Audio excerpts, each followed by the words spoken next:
Welcome to the IVM Podcast Network.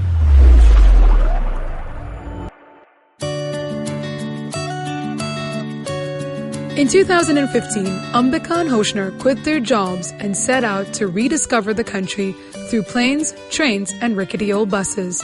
What started as a break has now grown into a life of travel and discovery. On this podcast, they take you through the highlights of their journey.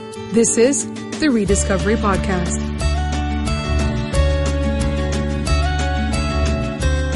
In this episode, we take you to a 50,000-year-old crater in the heart of Maharashtra. So Lonar crater is located about 200 odd kilometers from Aurangabad, and we decided to do this as a road trip in the monsoons. Now this is the second road trip we had attempted in this monsoon season. The first one was pretty much washed out.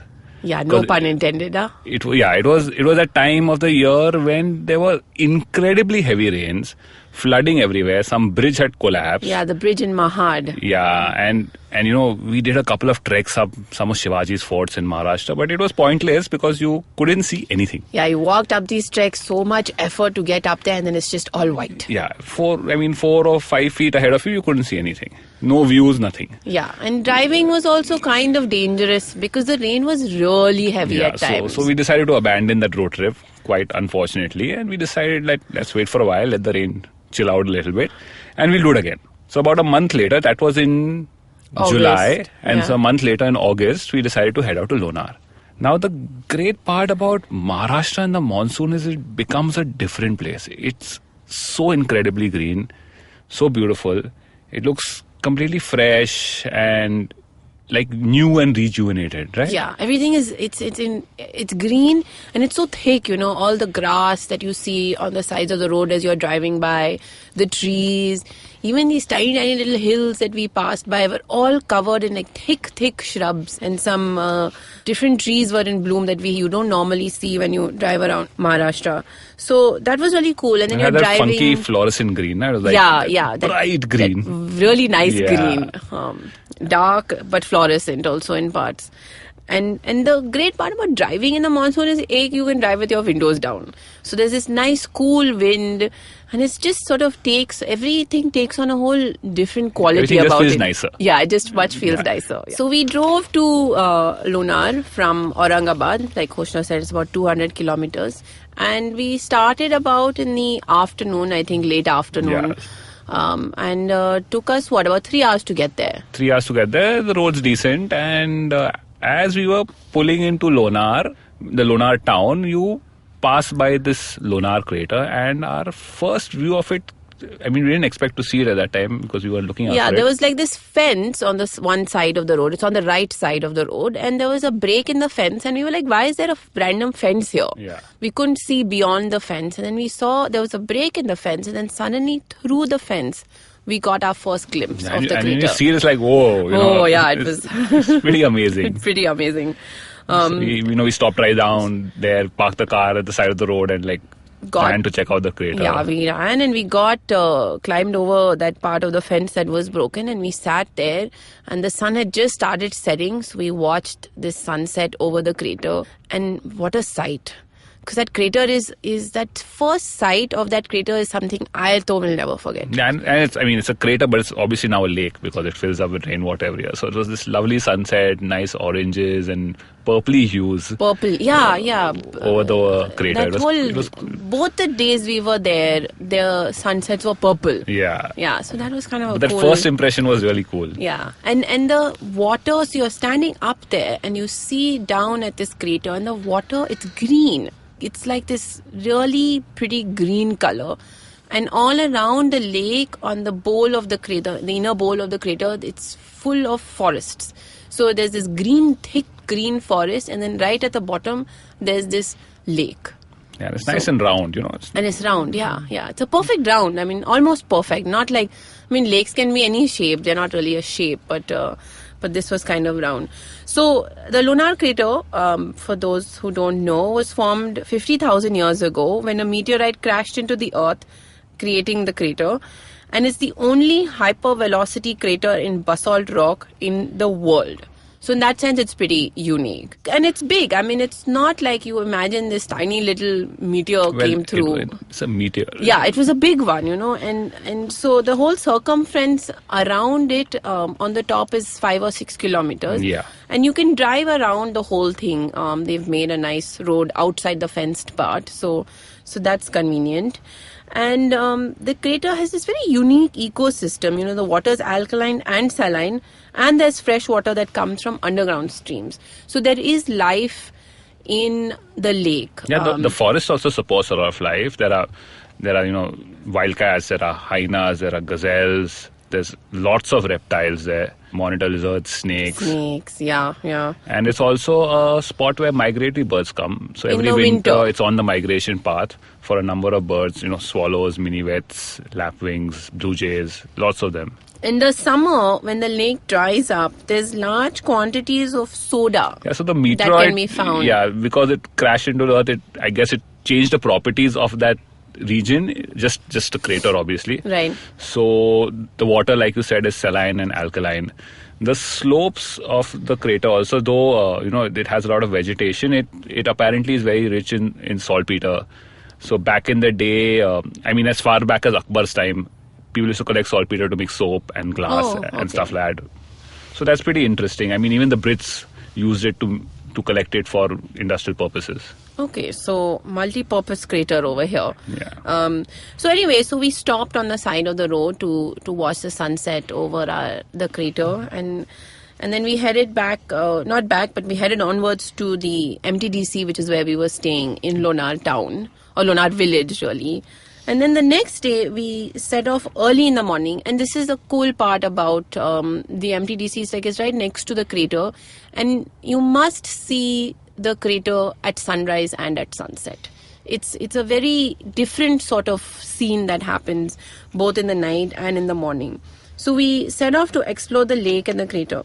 Now, it's about 250 meters deep, and you can walk down and very easily. Yeah, very easily. It's a short, easy trek. There's a path that's been created in one section of the crater by people who are walking up and down frequently. Yeah, so if you need to look for the path, if you look from the top, there are these watchtowers all around the crater from where you can get a sort of a bird's eye view of the crater. So the path is right next to one watchtower, and from the top you can see this mandir down there. So that's the marker that this is the path you should take down. Yeah, though you can walk down from pretty much anywhere, but that's just an easier way to do it. Yeah, because the path is a bit well defined.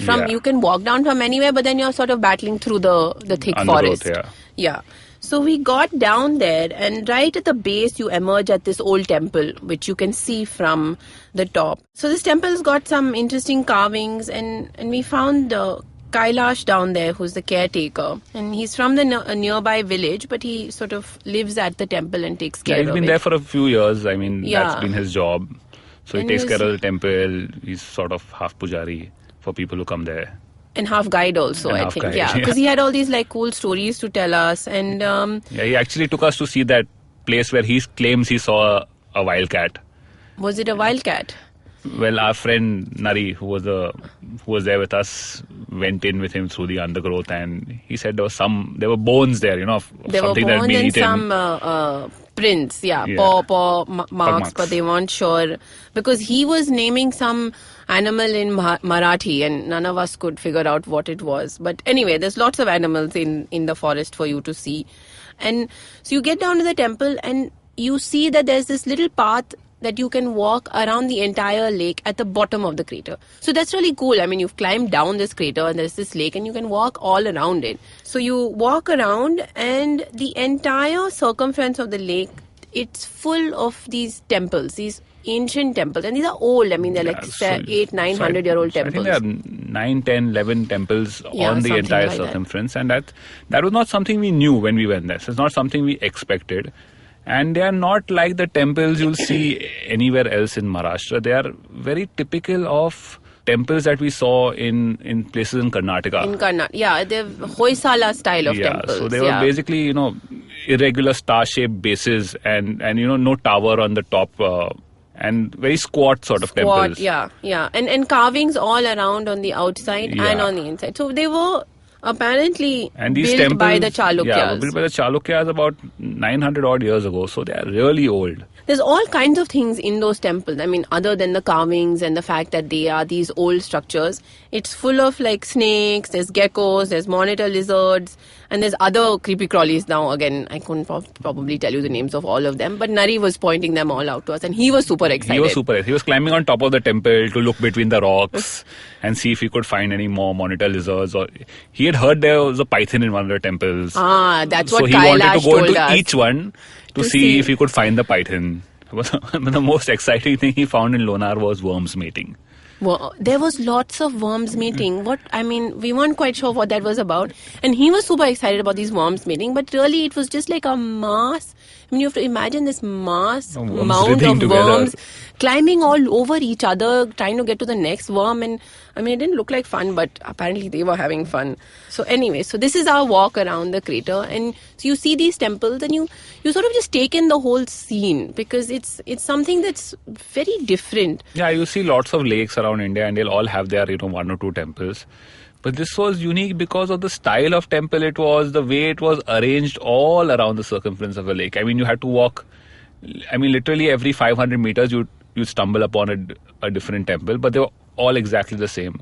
Yeah, somewhat the same. Yeah. In style of construction, which was different from everything else. And you imagine these people all the way from southern Karnataka, the kingdoms from there have come all the way to northern Maharashtra, and it's quite a bit of a distance. I wasn't aware of any other sort of architecture of the Chalukyas in Maharashtra anywhere. So we walked around the whole temple, and then we were tired and hungry.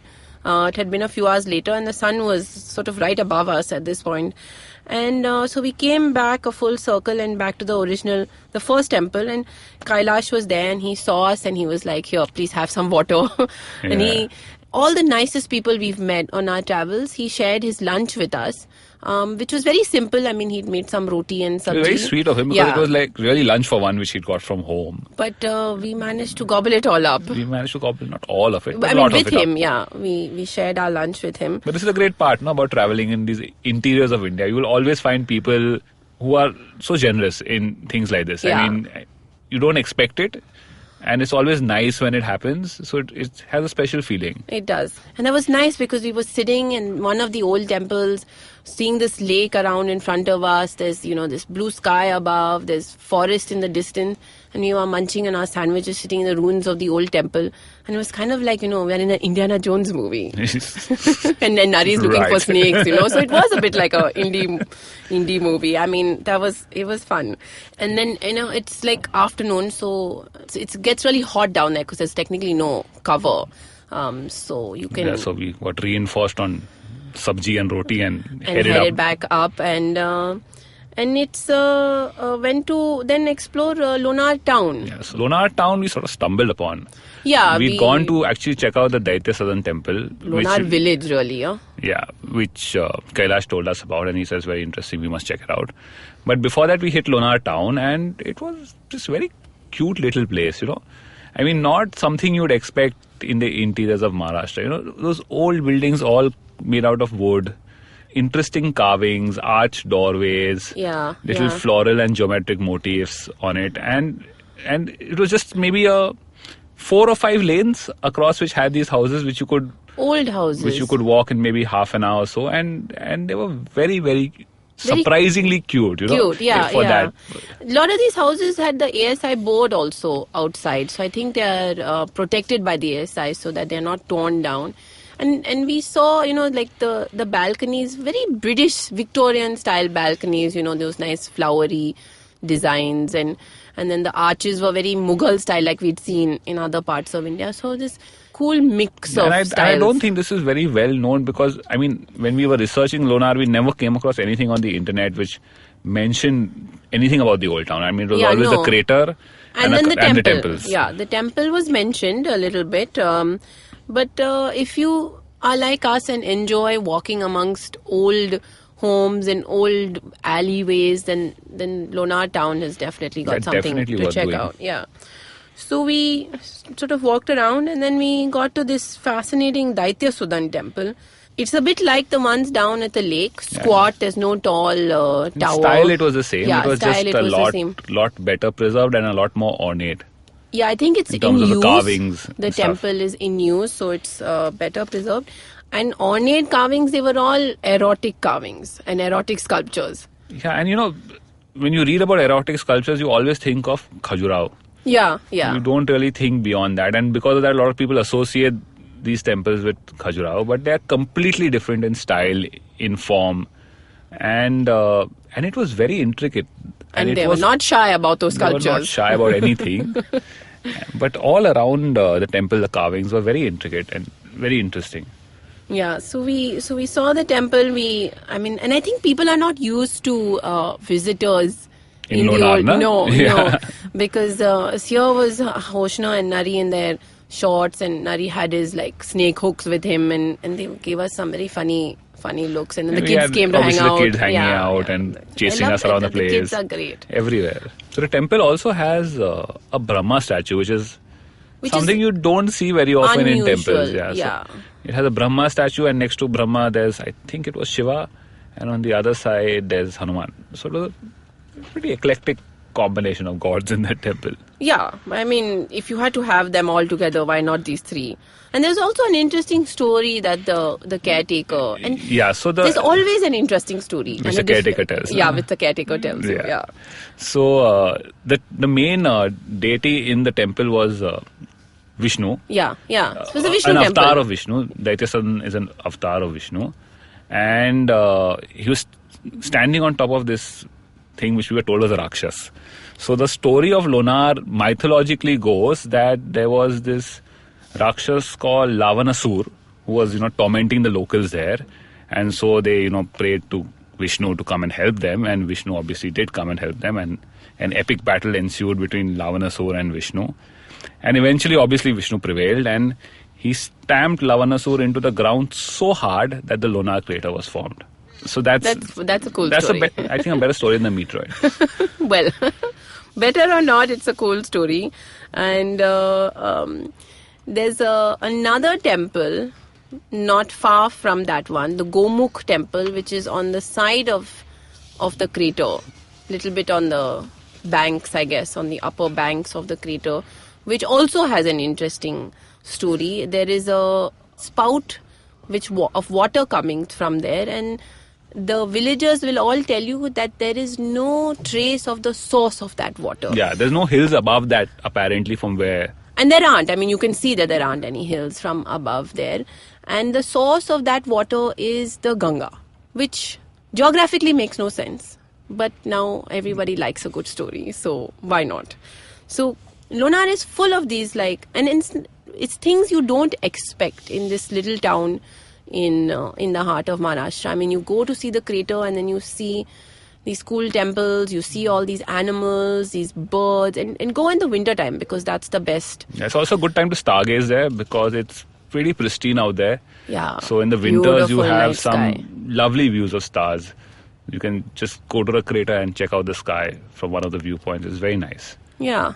So a very wonderful place for, a couple of days, take a road trip, or you can, train it to Aurangabad and then take the bus. It's a long drive from Bombay. I mean, on the drive back... We broke it up by going to Aurangabad, but we drove back from Lonar to Bombay, and it was I think a 9 to 10 hour drive. Yeah, it took us the whole day, and that wasn't that much fun.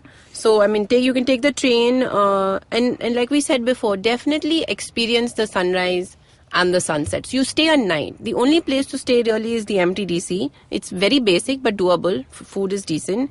Stay for a night and enjoy the Lonar crater. 50,000 years old.